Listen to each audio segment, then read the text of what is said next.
Hey everybody, welcome to 2ZQ Hot Takes, where we discuss issues both big and small. I am your host, the very handsome Tim Kirk, and today I'll be talking about conscious and consciousness. I love how irksome people who are pleased with themselves refer to every minuscule thing they somehow accomplish one slight notch above monotony, and everyone they know who can walk and chew gum is also amazing. Everything is superlative or non-existent. There is no middle ground. You're amazing or completely snubbed, aiding and abetting this puerile train of thinking. Happy talk. My dad would refer to these people as unconscious. My dad was referring to people being oblivious to whatever context they were in and was fond of saying, when in Rome, do as Romans do. It's one thing to be motivated. It's another thing altogether to know when to shut up.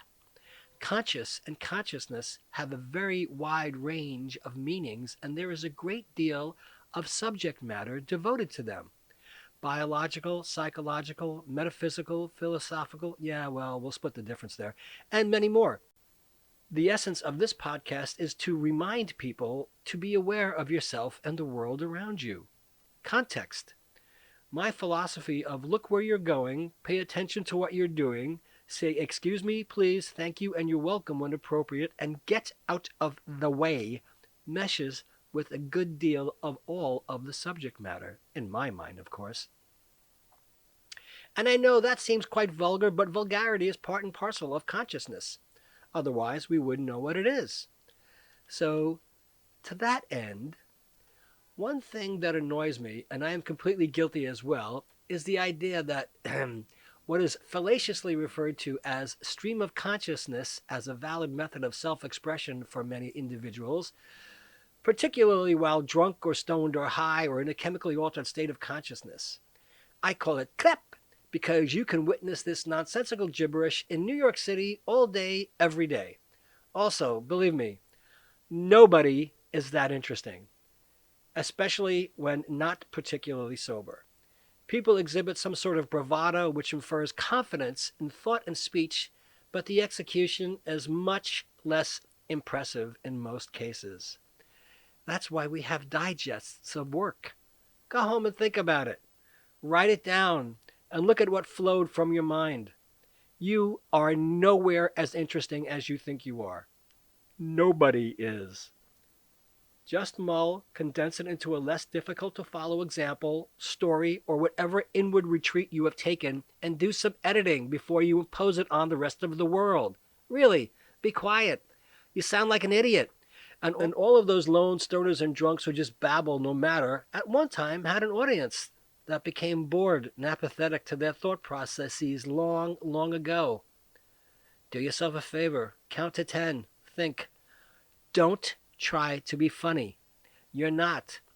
The pros aren't funny all the time. They live mundane lives too. They constantly repeat themselves. But they observe.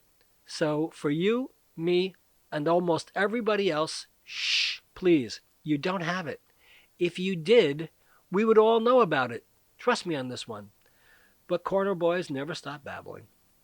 Or go to an open mic and see what the world of desperation is like. Talk about being unconscious. It is sad, but they don't give up, and I have to assume people in their lives gave up on them long ago, or they just don't get enough attention and affection to satisfy the cravings they desire so strongly, or even have anything else of any worthwhile meaning or significance to do to fill the empty void in their existence. Even the many aging comic hacks and never-wases alive from the 80s somehow believe that they are still on the verge of making it. I seen them! Makes my stomach turn. That's pathetic, atrocious, and basically repellent. But there's no accounting for taste. Just awful. Just contemplate that great thinkers could not and cannot speak and think simultaneously for any prolonged period of time, save for a precocious few, and I mean few. Not like one in every classroom. Extemporaneous debaters are not all over the palace. Sooner or later, If any debate becomes heated, it quite often descends into ad hominem attacks on each other's character and strays from the subject matter due to clashes of ego and aggrieved senses of pride. Spitballing or impromptu thinking is not only difficult, but even if you do become adept at it, it's extremely difficult to think so quickly on your feet for more than short bursts that your brain suffers fatigue. And you can't continue without a much-needed break. It's exhausting. Improvisational performers rehearse. Stand-up comics refine. Public speakers have notes. They really do. And as Will Rogers said, if you're talking, you ain't learning. And that's part of being aware and conscious. Context. Personally, I think a lot of this is biophysical and neurological. Dopamine versus serotonin. A particular slant could say cheap thrills versus well-being and peace of mind, or short-term motivation versus long-term gratification. Rowdy fans cheering on a successful athlete versus the successful, disciplined, motivated athlete devoted to constant improvement and not chugging beer to see how many you can drink before losing control of your senses. Stuff like that is part of it all, and I am sure a good deal of philosophers have had their share of intoxicating substances as well. From simply psychology, serotonin versus dopamine. They are both neurotransmitters. Serotonin is an inhibitory neurotransmitter, while dopamine is an excitatory neurotransmitter. Serotonin regulates mood. Dopamine regulates motivation. Serotonin is associated with feelings of happiness, focus, and calm. Dopamine is associated with feelings of rewards, motivation, and being productive. Serotonin contributes to sleep and digestion. Dopamine is important for normal movement and balance. Serotonin deficiency is linked with sensitivity to pain, aggressiveness, anxiety, and depression. Dopamine deficiency is linked with sensitivity to memory loss, low sex drive, poor digestion, and poor cognition. For my part, in my experience, most, if not all, of the LGBT people I have interviewed, worked with, or pay attention to spend a tremendous and frequently inordinate amount of time of their waking lives attempting to reckon their identities with themselves, their families, particularly their parents, their work life, their circle of friends, and the world around them.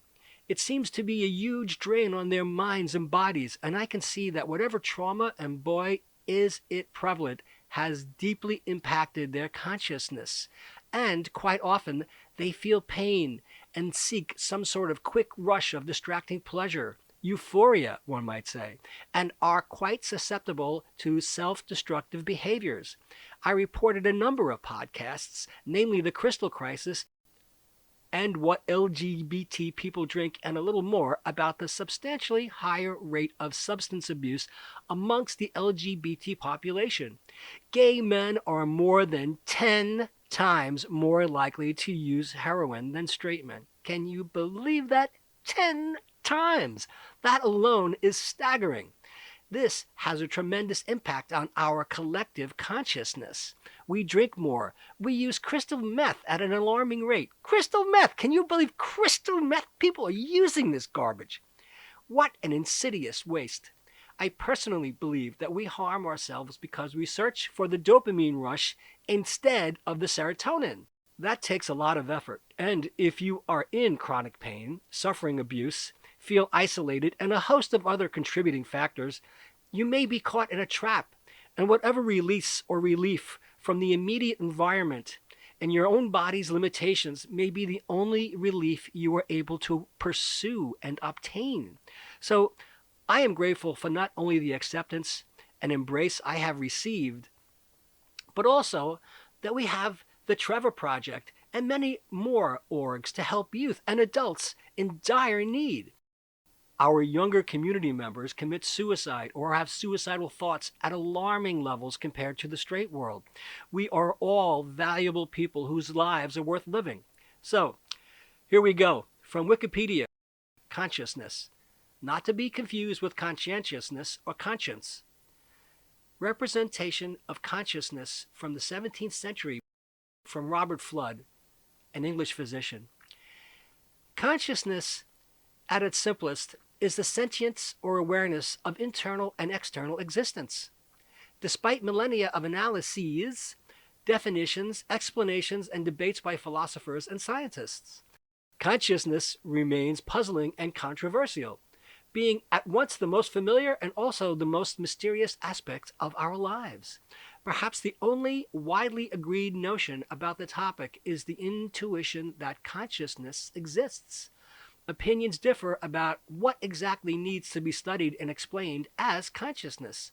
Sometimes it is synonymous with the mind, and at other times, an aspect of the mind.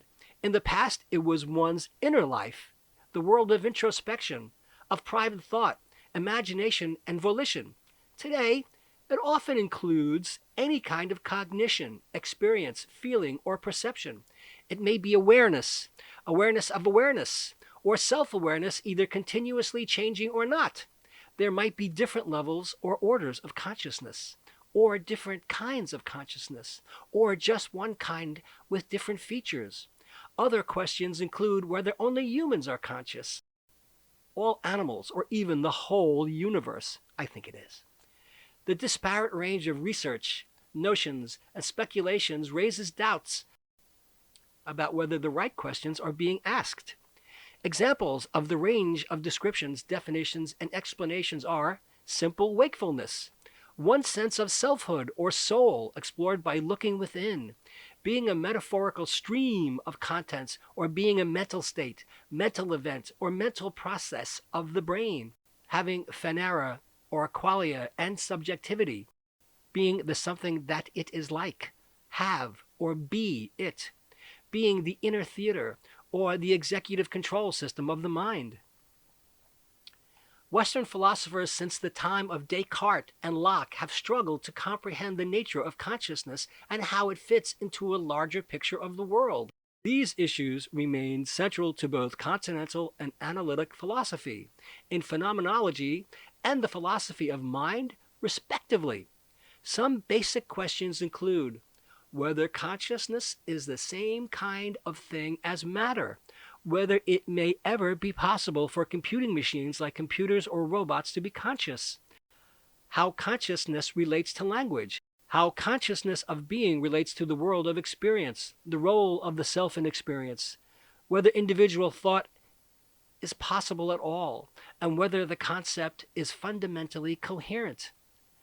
Recently, consciousness has also become a significant topic of interdisciplinary research in cognitive science, involving fields such as psychology, linguistics and anthropology, neuropsychology, and neuroscience. The primary focus is on understanding what it means biologically and psychologically for information to be present in consciousness, that is, on determining the neural and psychological correlates of consciousness. The majority of experiential studies assess consciousness in humans by asking subjects for a verbal report of their experiences. That is, tell me if you notice anything when I do this. Issues of interest include phenomena such as subliminal perception, blind sight, denial of impairment, and altered states of consciousness produced by alcohol and other drugs or spiritual or meditative techniques. In medicine, consciousness is assessed by observing a patient's arousal and responsiveness and can be seen as a continuum of states ranging from full alertness and comprehension through disorientation, delirium, loss of meaningful communication, and finally loss of movement in response to painful stimuli. In the late 20th century, philosophers have disagreed as to whether Aristotle ever had a concept of consciousness. Aristotle does not use any single word or terminology to name the phenomena. It is used only much later, especially by John Locke. Caston, another philosopher, contends that for Aristotle, perceptual awareness was somewhat the same as what modern philosophers call consciousness. The origin of the modern concept of consciousness is often attributed to John Locke's essay concerning human understanding.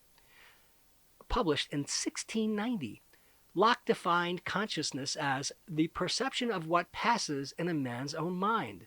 His essay influenced the 18th century view of consciousness, and his definition appeared in Samuel Johnson's celebrated dictionary. Consciousness is also defined in the 1753 volume of Diderot and D'Alembert's Encyclopedia. the opinion or internal feeling that we ourselves have from what we do. Well, the dictionary definitions of the word consciousness extend through several centuries and reflect a range of seemingly related meanings, with some differences that have been controversial, such as the distinction between inward awareness and perception of the physical world, or the distinction between conscious and unconscious, or the notion of a mental entity or mental activity that is not physical. The common usage definitions of consciousness in Webster's Third New International Dictionary from 1966 are as follows: awareness or perception of an inward psychological or spiritual fact, intuitively perceived knowledge of something in one's inner self, inward awareness of an external object, state, or fact, concerned awareness, interest, concern, often used with attributive noun, that is, class consciousness. The state or activity that is characterized by sensation, emotion, volition, or thought, mind in the broadest possible sense, something in nature that is distinguished from the physical, the totality in psychology of sensations, perceptions, ideas, attitudes, and feelings of which an individual or a group is aware at any given time or within a particular time span. Compare stream of consciousness. Wow. Waking life as that to which one returns after sleep, trance, fever, wherein all one's mental powers have returned. The part of mental life or psychic content in psychoanalysis that is immediately available to the ego. Compare preconscious and unconscious. Many philosophers and scientists have been unhappy about the futility of producing a definition that does not involve circularity or fuzziness. Oh, the fuzziness. In the Macmillan Dictionary of Psychology, Stuart Sutherland expressed a skeptical attitude more than a definition. Consciousness, the having of perceptions, thoughts, and feelings, awareness. The term is impossible to define except in terms that are unintelligible without a grasp of what consciousness means. Fathom the concept, I say! Many philosophers have argued that consciousness is a unitary concept that is understood intuitively by the majority of people in spite of the difficulty in defining it. Philosophers differ from non-philosophers in their intuitions about what consciousness is. While most people have a strong intuition for the existence of what they refer to as consciousness, skeptics argue that the intuition is false, either because the concept of consciousness is intrinsically incoherent or because our intuitions about it are based on illusions. Ooh.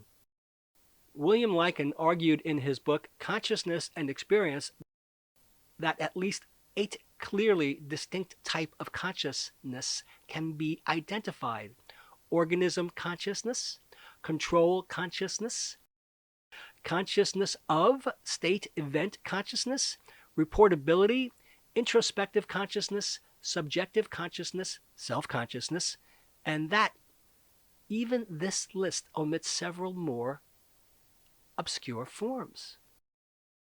Mental processes such as consciousness and physical processes such as brain events seem to be correlated. However, the specific nature of the connection is unknown. The first influential philosopher to discuss the question specifically was Descartes, and the answer he gave is known as Cartesian dualism. Descartes proposed that consciousness resides within an immaterial domain he called res cogitans, the realm of thought, in contrast to the domain of material things, which he called res extensa, the realm of extension. He suggested that the interaction between these two domains occurs inside the brain, perhaps in a small midline structure called the pineal gland. Although it is widely accepted that Descartes explained the problem cogently, few later philosophers have been happy with his solution, and his ideas about the pineal gland have been especially ridiculed. However, no alternative solution has gained general acceptance. Proposed solutions can be divided broadly into 2 categories: dualist solutions that maintain Descartes' rigid distinction between the realm of consciousness and the realm of matter, but give different answers for how the 2 realms relate to each other, and the monist solutions that maintain that there is really only one realm of being, of which consciousness and matter are both aspects. Each of these categories itself contains numerous variants. The two main types of dualism are a substance dualism, which holds that the mind is formed of a distinct type of substance not governed by the laws of physics, and property dualism, which holds that the laws of physics are universally valid but cannot be used to explain the mind. The three main types of monism are physicalism, which holds that the mind consists of matter organized in a particular way; idealism, which holds that only thought or experience truly exists and matter is merely an illusion; and neutral monism, which holds that both mind and matter are aspects of a distinct essence that is itself identical to neither of them. There are also, however, a large number of idiosyncratic theories that cannot cleanly be assigned to any of these schools of thought. The most commonly given answer is that we attribute consciousness to other people because we see that they resemble us in appearance and behavior. We reason that if they look like us and act like us, they must be like us in other ways, including having experiences of the sort that we do. There are, however, a variety of problems with that explanation. For one thing, it seems to violate the principle of parsimony by postulating an invisible entity that is not necessary to explain what we observe. Some philosophers, such as Daniel Dennett, in an essay titled "The Unimagined Preposterousness of Zombies," argue that people who give this explanation do not really understand what they are saying. That seems pertinent in today's cultural climate. More broadly, philosophers who do not accept the possibility of zombies generally believe that consciousness is reflected in behavior, including verbal behavior, and that we attribute consciousness on the basis of behavior. A more straightforward way of saying this is that we attribute experiences to people because of what they can do, including the fact that they can tell us about their experiences. The topic of animal consciousness is beset by a number of difficulties. It poses the problem of other minds in an especially severe form because non-human animals, lacking the ability to express human language, cannot tell humans about their experiences. Also, it is difficult to reason objectively about the question, because a denial that an animal is conscious is often taken to imply that it does not feel, its life has no value, and that harming it is not morally wrong. Descartes, for example, has sometimes been blamed for mistreatment of animals due to the fact that he believed only humans have a non-physical mind. Most people have a strong intuition that some animals, such as cats and dogs, yes, are conscious, while others, such as insects, are not. But the sources of this intuition are not obvious and are often based on personal interactions with pets and other animals they have observed, because we love them. Thomas Nagel argues that while a human might be able to imagine what it is like to be a bat by taking the bat's point of view, it would still be impossible to know what it is like for a bat to be a bat. The idea of an artifact made conscious is an ancient theme of mythology, appearing, for example, in the Greek myth of Pygmalion, who carved a statue that was magically brought to life, and in medieval Jewish stories of the golem, a magically animated homunculus built of clay. However, the possibility of actually constructing a conscious machine was probably first discussed by Ada Lovelace in a set of notes written in 1842 about the analytical engine invented by Charles Babbage, a precursor, never built, to modern electronic computers. Lovelace was essentially dismissive of the idea that a machine such as the analytical engine could think in a human-like way. She wrote, "It is desirable to guard against the possibility of exaggerated ideas that might arise as to the powers of the analytical engine. The analytical engine has no pretensions whatever to originate anything. It can do whatever we know how to order it to perform. It can follow analysis, but it has no power of anticipating any analytical relations or truths. Its province is to assist us in making available what we are already acquainted with." Another idea that has drawn attention for several decades is that consciousness is often associated with high-frequency gamma band oscillations in brain activity. Dr. Bruce Banner, belted by gamma rays, changes into the Incredible Hulk. It's all vibrations, as Tesla said. There are some brain states in which consciousness seems to be absent, including dreamless sleep or coma. There are also a variety of circumstances that can change the relationship between the mind and the world in less drastic ways, producing what are known as altered states of consciousness. Some altered states occur naturally. Others can be produced by drugs or brain damage.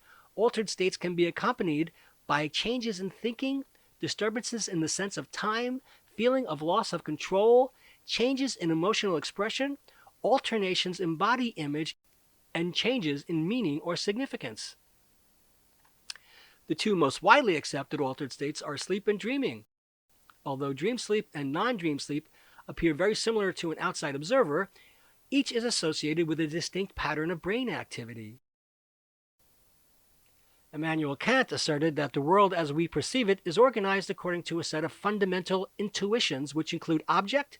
We perceive the world as a set of distinct things, shape, quality, color, warmth, etc., space, distance, direction, and location, and time. Some of these constructs, such as space and time, correspond to the way the world is structured by the laws of physics. For others, the correspondence is not as clear. Stream of consciousness. William James is usually credited with popularizing the idea that human consciousness flows like a stream in his Principles of Psychology in 1890. According to James, the stream of thought is governed by 5 characteristics. Every thought tends to be part of a personal consciousness. Within each personal consciousness, thought is always changing.